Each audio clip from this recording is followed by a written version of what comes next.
Young Goodman Brown came forth at sunset into the street at Salem Village, but put his head back after crossing the threshold to exchange a parting kiss with his young wife.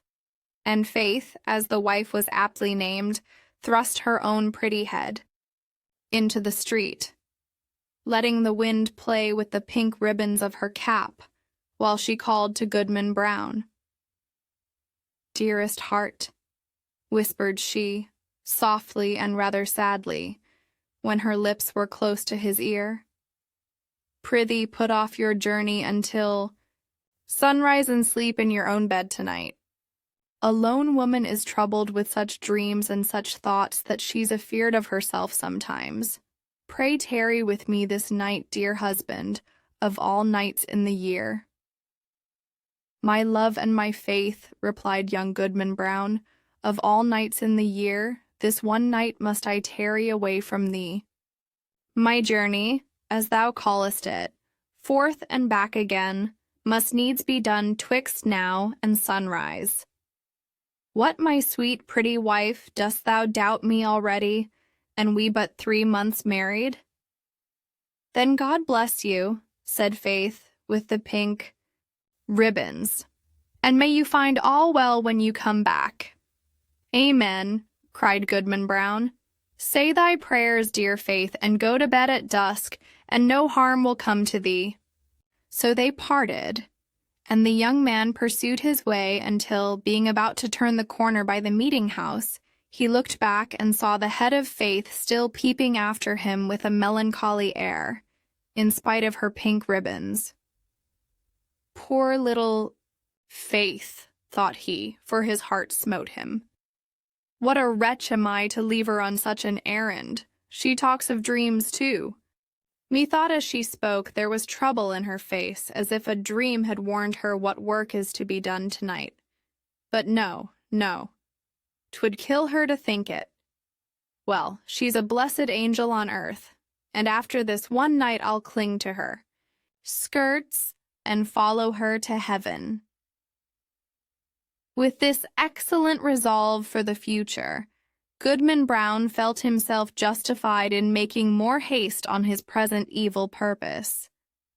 He had taken a dreary road, darkened by all the gloomiest trees of the forest, which barely stood aside to let the narrow path creep through and closed immediately behind. It was all as lonely as could be. And there is this peculiarity in such a solitude, that the traveler knows not who may be concealed by the innumerable trunks and the thick boughs overhead, so that with lonely footsteps he may yet be passing through an unseen multitude. "There may be a devilish Indian behind every tree," said Goodman Brown to himself, and he glanced fearfully behind him as he added, "What if the devil himself should be at my very elbow?"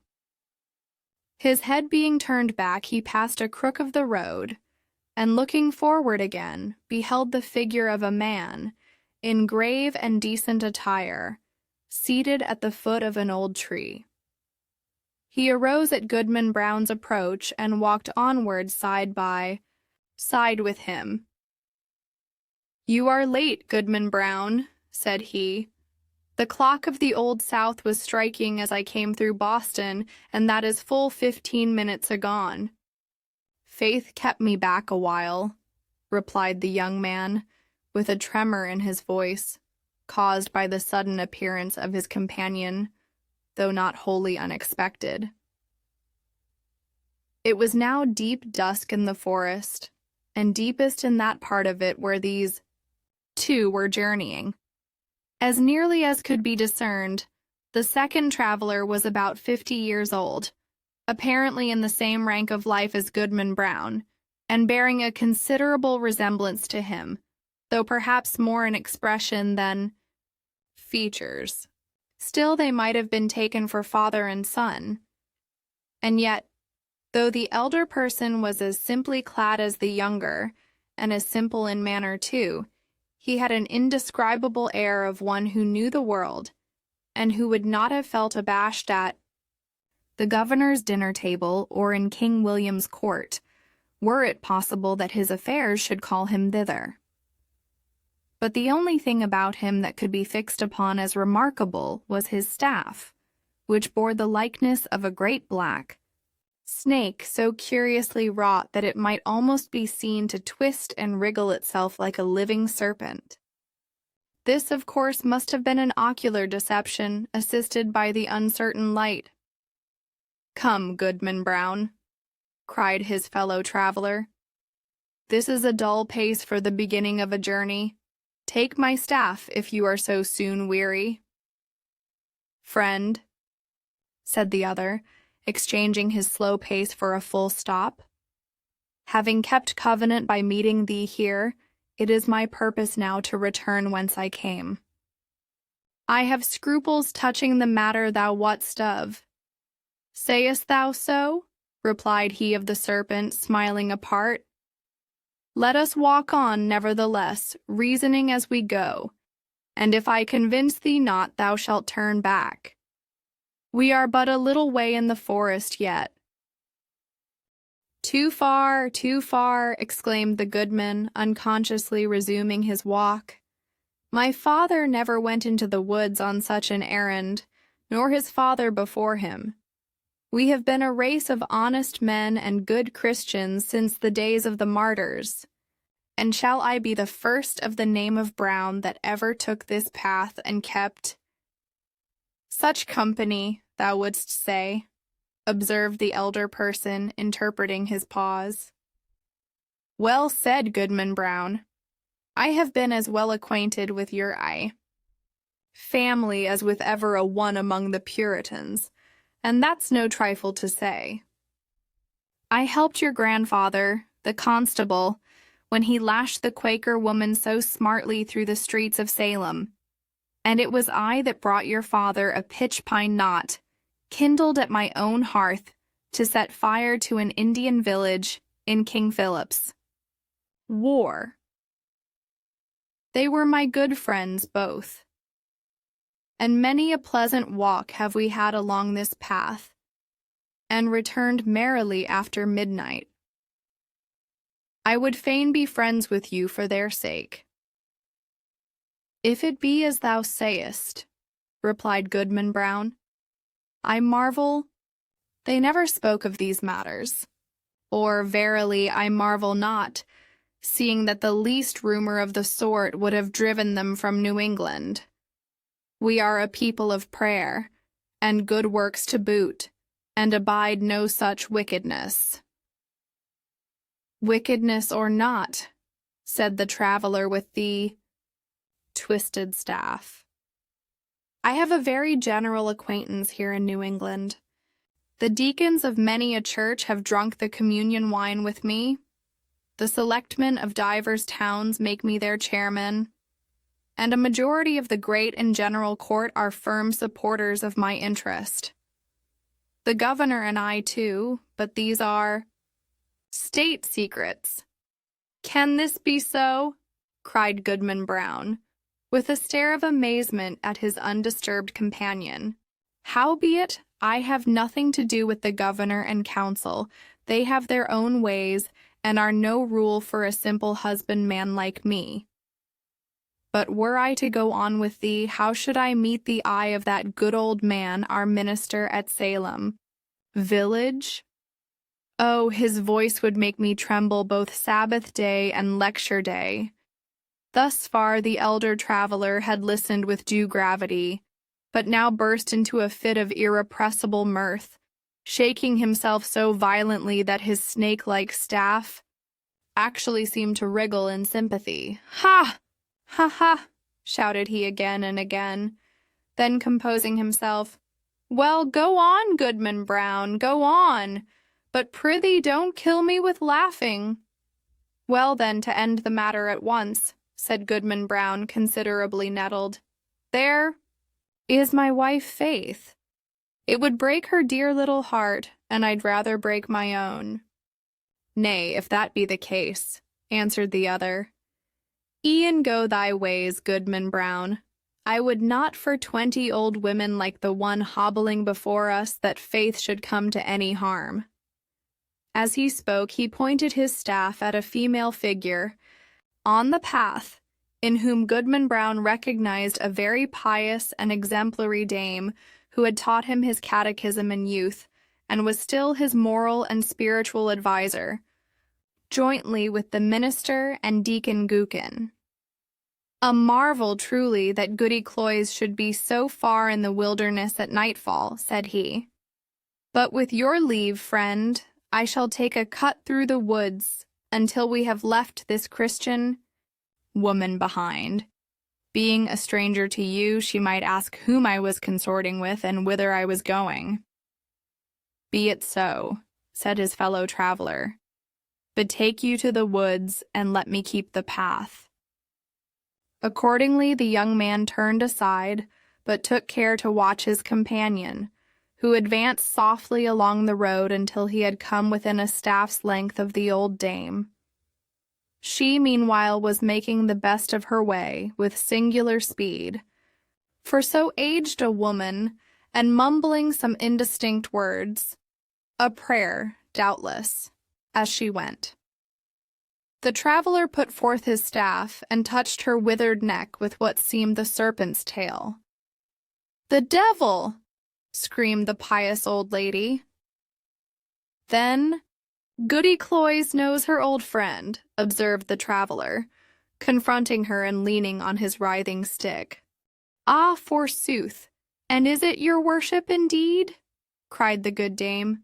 "Yea, truly is it, and in the very image of my old gossip, Goodman Brown, the grandfather of the silly fellow that now is.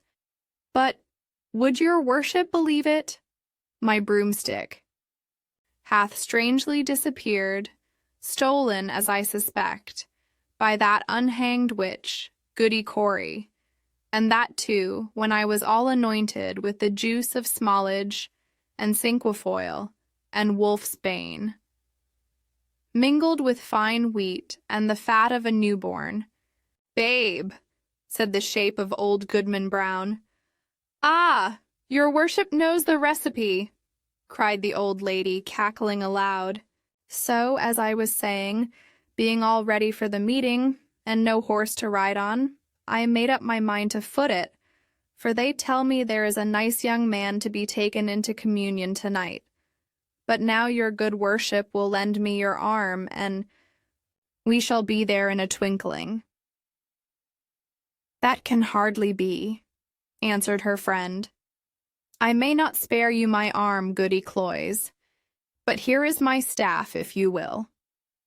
So saying, he threw it down at her feet, where, perhaps, it assumed life, being one of the rods which its owner had formerly lent to the Egyptian magi. Of this fact, however, Goodman Brown could not take cognizance. He had cast up his eyes in astonishment, and looking down again, beheld neither Goody Cloyes nor the serpentine staff, but his fellow traveler alone, who waited for him as calmly as if nothing had happened. "That old woman taught me my catechism," said the young man. And there was a world of meaning in this simple comment. They continued to walk onward, while the elder traveler exhorted his companion to make good speed and persevere in the path, discoursing so aptly that his arguments seemed rather to spring up in the bosom of his auditor than to be suggested by himself. As they went, he plucked a branch of maple to serve for a walking stick, and began to strip it of the twigs and little boughs which were wet with evening dew. The moment his fingers touched them, they became strangely withered and dried up as with a weak sunshine. Thus the pair proceeded at a good free pace until suddenly, in a gloomy hollow of the road, Goodman Brown sat himself down on the stump of a tree and refused to go any farther. "Friend," said he stubbornly, "my mind is made up. Not another step will I budge on this errand. What if a wretched old woman do choose to go to the devil when I thought she was going to heaven? Is that any reason why I should quit my dear faith and go after her? You will think better of this by and by. said his acquaintance composedly. "Sit here and rest yourself a while, and when you feel like moving again, there is my staff to help you along." Without more words, he threw his companion the maple stick, and was as speedily out of sight as if he had vanished into the deepening gloom. The young man sat a few moments by the roadside, applauding himself greatly, and thinking with how clear a conscience he should meet the minister in his morning walk, nor shrink from the eye of good old Deacon Goodman. And what calm sleep would be his that very night, which was to have been spent so wickedly but so purely and sweetly now in the arms of faith. Amidst these pleasant and praiseworthy meditations, Goodman Brown heard the tramp of horses along the road, and deemed it advisable to conceal himself within the verge of the forest, conscious of the guilty purpose that had brought him thither, though now so happily turned from it. On came the hoof-tramps and the voices of the riders, two grave old voices conversing soberly as they drew near. These mingled sounds appeared to pass along the road, within a few yards of the young man's hiding place, but owing doubtless to the depth of the gloom at that particular spot, neither the travelers nor their steeds were visible, though their figures brushed the small boughs by the wayside. It could not be seen that they intercepted, even for a moment, the faint gleam from the strip of bright sky athwart, which they must have passed. Goodman Brown alternately crouched and stood on tiptoe, pulling aside the branches and thrusting forth his head as far as he durst without discerning so much as a shadow. It vexed him the more because he could have sworn, were such a thing possible, that he recognized the voices of the minister and Deacon Goodman, jogging along quietly as they were wont to do, when bound to some ordination or ecclesiastical council. While yet within hearing, one of the riders stopped to pluck a switch. "Of the two, Reverend Sir," said the voice like the deacon's, "I had rather miss an ordination dinner than tonight's meeting.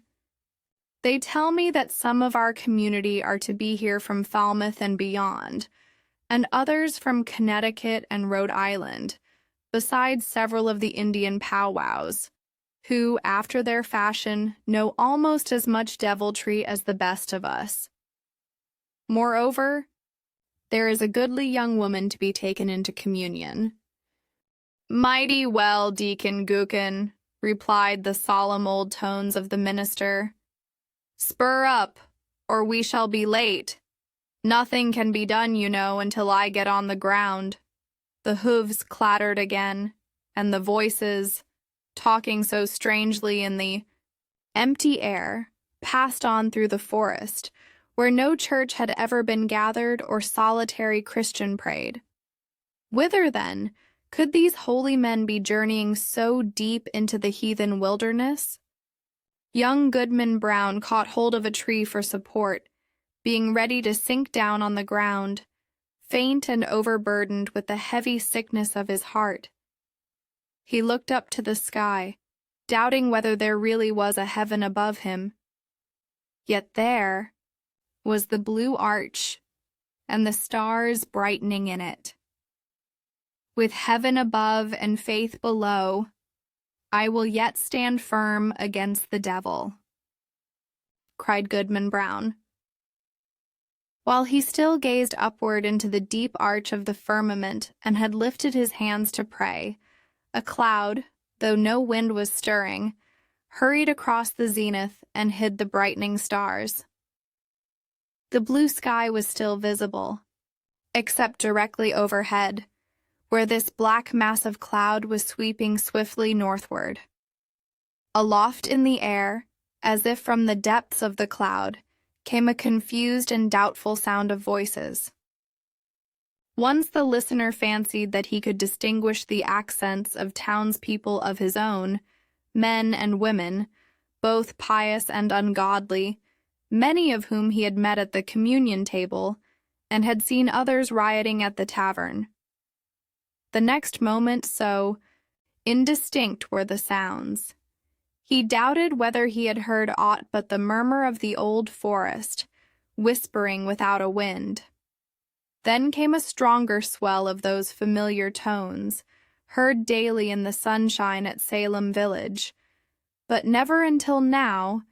From a cloud of night there was one voice of a young woman, uttering lamentations, yet with an uncertain sorrow, and entreating for some favor, which perhaps it would grieve her to obtain. And all the unseen multitude, both saints and sinners, seemed to encourage her onward. "Faith!" shouted Goodman Brown in a voice of agony and desperation, and the echoes of the forest mocked him, crying, "Faith! Faith!" as if bewildered wretches were seeking her all through the wilderness.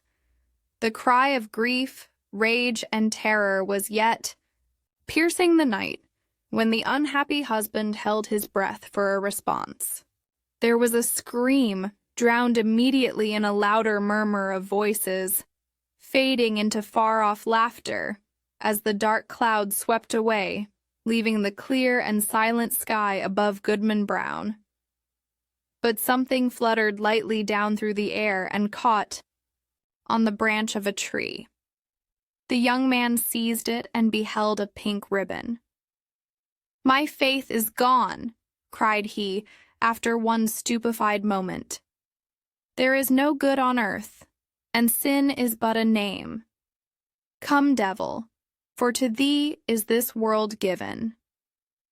And maddened with despair so that he laughed loud and long, did Goodman Brown grasp his staff and set forth again, at such a rate that he seemed to fly along the forest path rather than to walk or run.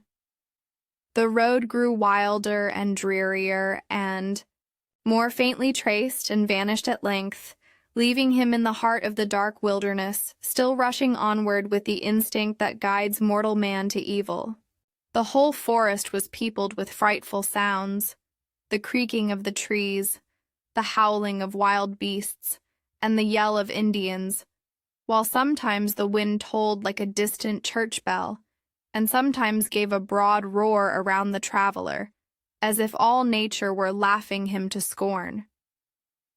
But he was himself the chief horror of the scene, and shrank not from its other horrors. "Ha! Ha! Ha! Ha!" roared Goodman Brown when the wind laughed at him. "Let us hear which will laugh loudest. Think not to frighten me with your deviltry.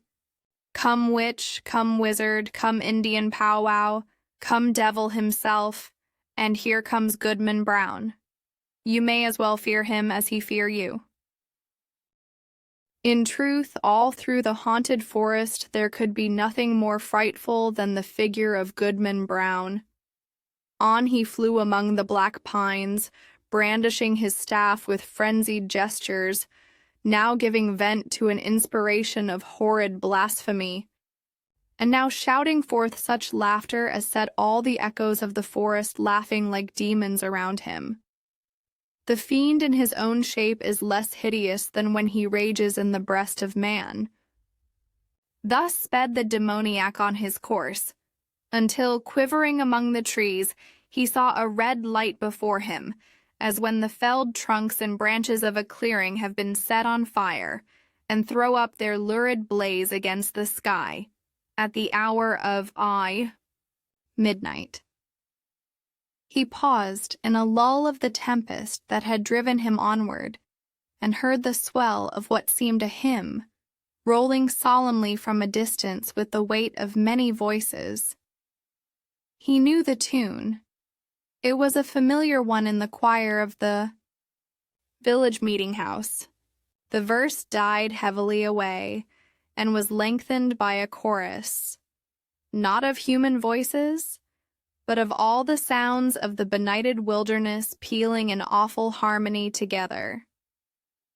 Goodman Brown cried out, and his cry was lost to his own ear by its unison with the cry of the desert. In the interval of silence he stole forward until the light glared full upon his eyes.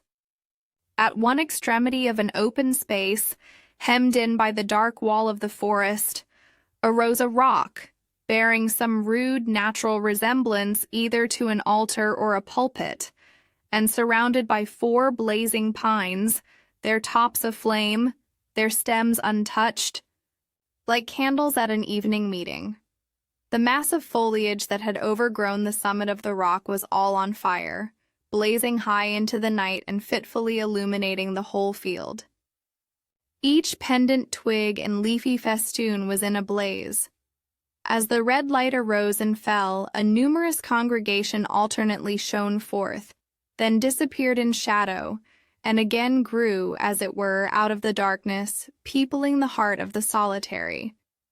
"Woods at once, a grave and dark-clad company," quoth Goodman Brown.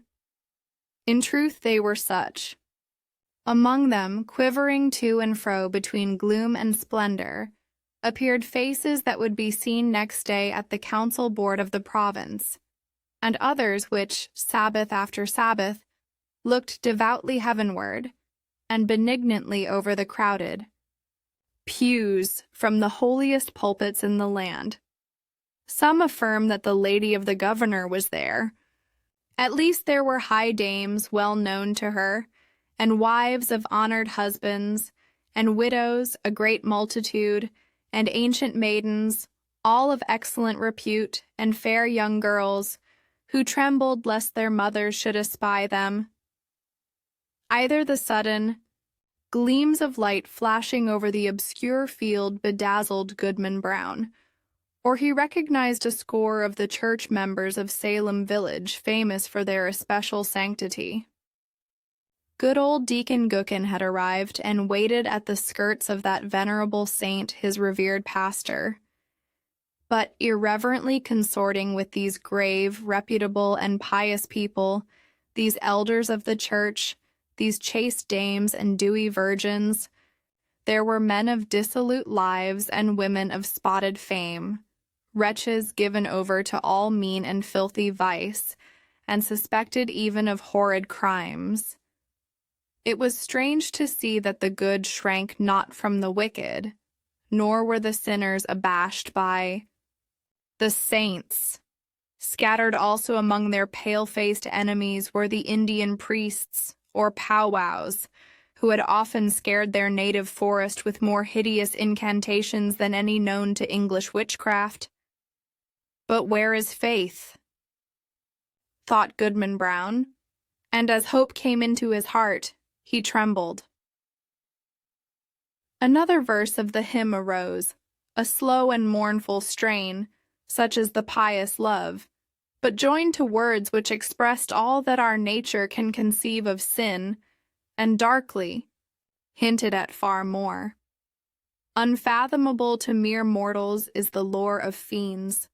Verse after verse was sung, and still the chorus of the desert swelled between like the deepest tone of a mighty organ. And with the final peal of that dreadful anthem there came a sound, as if the roaring wind, the rushing streams, the howling beasts, and every other voice of the unconcerted wilderness were mingling and according with the voice of guilty man in homage to the Prince of all.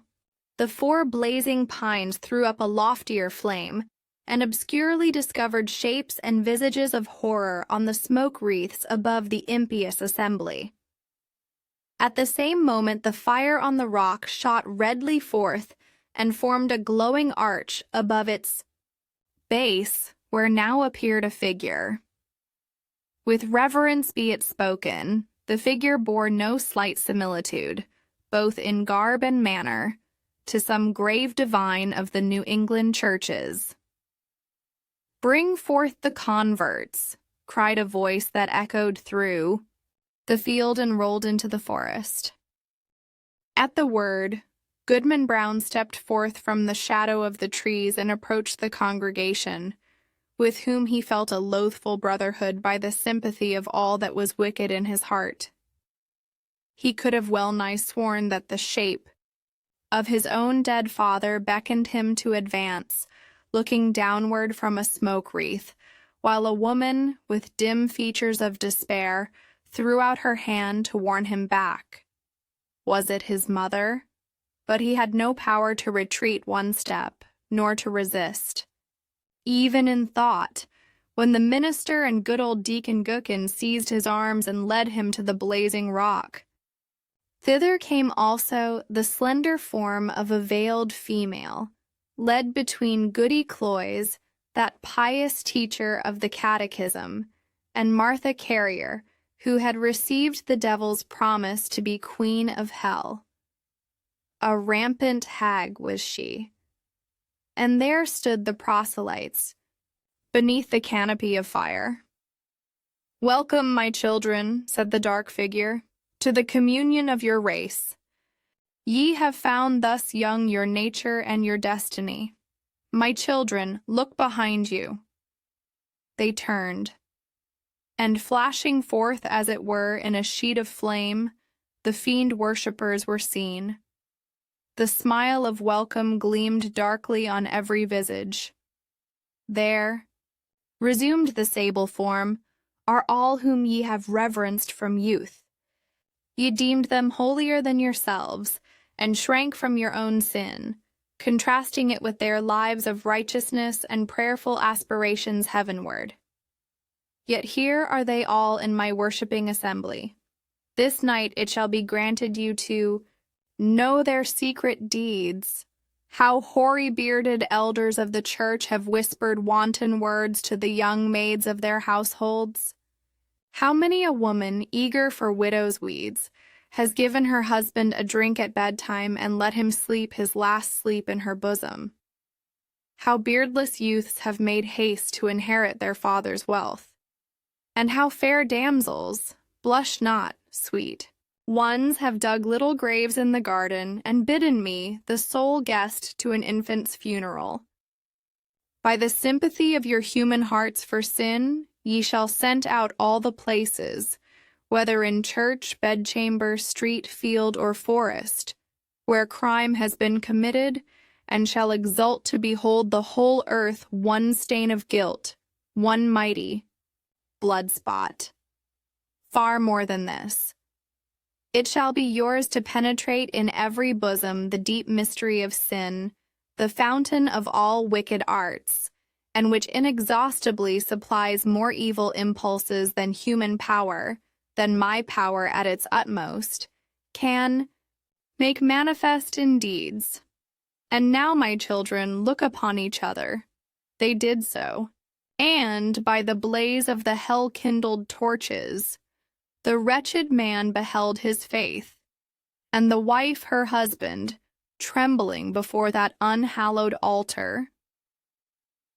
"Lo, there ye stand, my children," said the figure in a deep and solemn tone, almost sad with its despairing awfulness, as if his once angelic nature could yet mourn for our miserable race.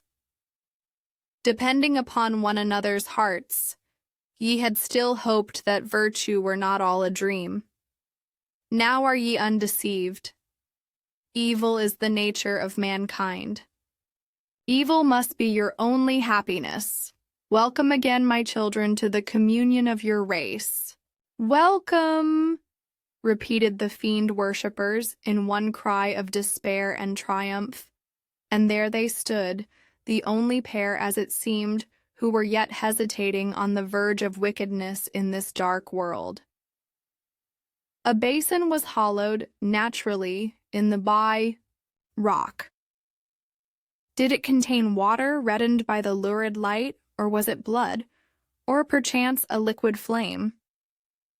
Herein did the shape of evil dip his hand, and prepare to lay the mark of baptism upon their foreheads, that they might be partakers of the mystery of sin, more conscious of the secret guilt of others, both in deed and thought, than they could now be of their own. The husband cast one look at his pale wife, and faith at him. What polluted wretches would the next glance show them to each other, shuddering alike at what they disclosed and what they saw. "Faith! Faith!" cried the husband. "Look up to heaven and resist the wicked one. Whether faith obeyed, he knew not. Hardly had he spoken when he found himself amid calm night and solitude, listening to a roar of the wind which died heavily away through the forest. He staggered against the rock and felt it chill and damp, while a hanging twig that had been all on fire besprinkled his cheek with the coldest dew. The next morning, young Goodman Brown came slowly into the street of Salem village, staring around him like a bewildered man. The good old minister was taking a walk along the graveyard to get an appetite for breakfast and meditate his sermon, and bestowed a blessing as he passed on Goodman Brown. He shrank from the venerable saint as if to avoid an anathema. Old Deacon Goodman was at domestic worship, and the holy words of his prayer were heard through the open window. "What God doth the wizard pray to?" quoth Goodman Brown. Goody Cloyes, that excellent old Christian, stood in the early sunshine, at her own lattice, catechizing a little girl who had brought her a pint of morning's milk. Goodman Brown snatched away the child as from the grasp of the fiend himself. Turning the corner by the meeting house, he spied the head of Faith, with the pink ribbons, gazing anxiously forth and bursting into such joy at sight of him that she skipped along the street and almost kissed her husband before the whole village. But Goodman Brown looked sternly and sadly into her face, and passed on without a greeting. Had Goodman Brown fallen asleep in the forest, and only dreamed a wild dream of a witch meeting? Be it so, if you will. But alas, it was a dream of evil, omen for young Goodman Brown. A stern, a sad, a darkly meditative, a distrustful, if not a desperate man did he become from the night of that fearful dream. On the Sabbath day, when the congregation were singing a holy psalm, he could not listen, because an anthem of sin rushed loudly upon his ear and drowned all the blessed strain. When the minister spoke from the pulpit with power and fervid eloquence, and with his hand on the open Bible, of the sacred truths of our religion, and of saint-like lives and triumphant deaths, and of future bliss or misery unutterable, then did Goodman Brown turn pale, dreading lest the roof should thunder down upon the gray blasphemer and his hearers.